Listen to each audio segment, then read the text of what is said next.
Now it happened that in the early hours of Whit Monday, before Milly was hunted out for the day, Mr. Hall and Mrs. Hall rose and went noiselessly down into the cellar.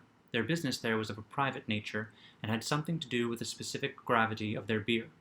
They had hardly entered the cellar when Mrs. Hall found she had forgotten to bring down a bottle of sarsaparilla from their joint room. As she was the expert and principal operator in this affair, Hall very properly went upstairs for it. On the landing, he was surprised to see that the stranger's door was ajar. He went on into his own room and found the bottle as he had been directed.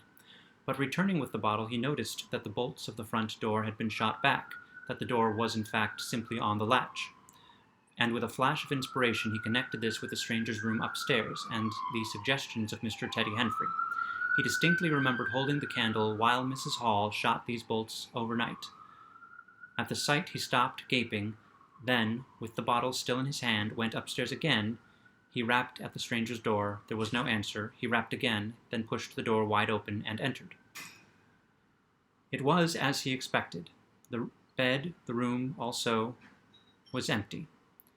And what was stranger, even to his heavy intelligence, on the bedroom chair and along the rail of the bed were scattered the garments, the only garments, so far as he knew, and the bandages of their guest. His big slouch hat even was cocked jauntily over the bedpost. As Hall stood there, he heard his wife's voice coming out of the depth of the cellar, with that rapid telescoping of the syllables and interrogative cocking up of the final words to a high note, by which the West Sussex villager is wont to indicate a brisk impatience. "George, you gart what a wand?" At that, he turned and hurried down to her. "Janny," he said, over the rail of the cellar steps, "'tas the truth what Henfrey says. He's not us room, he ain't, and the front door's unbolted." At first Mrs. Hall did not understand, and as soon as she did, she resolved to see the empty room for herself. Hall, still holding the bottle, went first. "If he ain't there," he said, "his clothes are, and what he doin' out his clothes, then? 'Tas a most curious business." As they came up the cellar steps, they both, it was afterwards ascertained, fancied they heard the front door open and shut, but seeing it closed and nothing there, neither said a word to the other about it at the time. Mrs. Hall passed her husband in the passage and ran on first upstairs. Someone sneezed on the staircase. Hall, following 6 steps behind, thought that he heard her sneeze. She, going on first, was under the impression that Hall was sneezing. She flung open the door and stood regarding the room. "Of all the curious," she said. She heard a sniff close behind her head, as it seemed, and turning, was surprised to see Hall 6 feet off on the topmost stair. But in another moment he was beside her. She bent forward and put her hand on the pillow and then under the clothes. "Cold," she said. "He's been up this hour or more." As she did so, a most extraordinary thing happened. The bedclothes gathered themselves together, leapt up suddenly into a sort of peak, and then jumped headlong over the bottom rail. It was exactly as if a hand had clutched them in the center and flung them aside.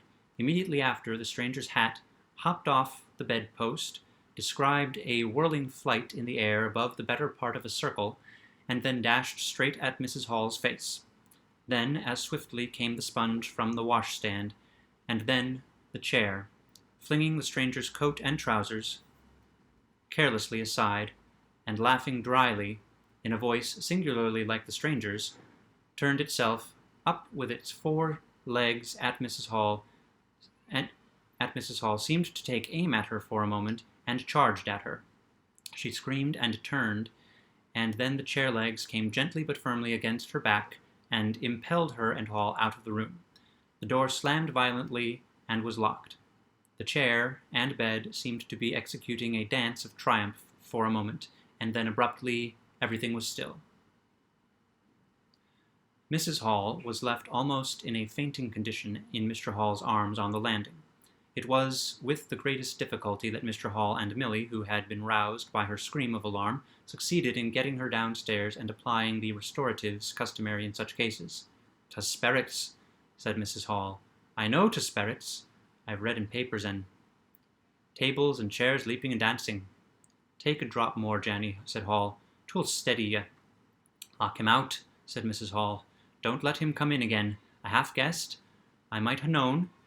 With them goggling eyes and bandaged head, and never going to church on a Sunday, and all they bottles, more'n it's right for any one to have. He put the spirits into the furniture, my good old furniture. 'Twas in that very chair my poor dear mother used to sit when I was a little girl. To think it should rise up against me now. Just a drop more, Janny, said Hall. Your nerves is all upset. They sent Milly across the street through the golden 5 o'clock sunshine to rouse up Mr. Sandy Wadgers, the blacksmith. Mr. Hall's compliments, and the furniture upstairs was behaving most extraordinary. Would Mr. Wadgers come round? He was a knowing man, was Mr. Wadgers, and very resourceful. He took quite a grave view of the case.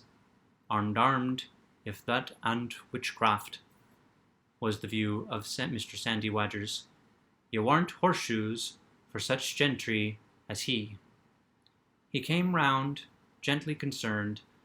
They wanted him to lead the way upstairs to the room, but he didn't seem to be in any hurry. He preferred to talk in the passage. Over the way, Huckster's apprentice came out and began taking down the shutters of the tobacco window. He was called over to join the discussion. Mr. Huckster naturally followed over in the course of a few minutes. The Anglo-Saxon genius for parliamentary government asserted itself. There was a great deal of talk and no decisive action. Let's have the facts first, insisted Mr. Sandy Wadgers. Let's be sure we'd be acting perfectly right in busting that there door open. A door unbust is always open to bustin', but you can't unbust a door once you've busted in. And suddenly, and most wonderfully, the door of the room upstairs opened of its own accord, and, as they looked up in amazement, they saw descending the stairs the muffled figure of the stranger, staring more blackly and blankly than ever, with those unreasonably large blue glass eyes of his. He came down stiffly and slowly, staring all the time. He walked across the passage, staring, then stopped. Look here, he said, and their eyes followed the direction of his gloved finger, and saw a bottle of sarsaparilla hard by the cellar door. Then he entered the parlor, and suddenly, swiftly, viciously slammed the door in their faces. Not a word was spoken until the last echoes of the slam had died away. They stared at one another. Well, if that don't lick everything, said Mr. Wadgers, and left the alternative unsaid. I'd go in and ask him about it, said Wadgers to Mr. Hall. I'd demand an explanation. It took some time to bring the landlady's husband up to that pitch. At last he rapped, opened the door, and got as far as, Excuse me. Go to the devil, said the stranger in a tremendous voice, and shut that door after you.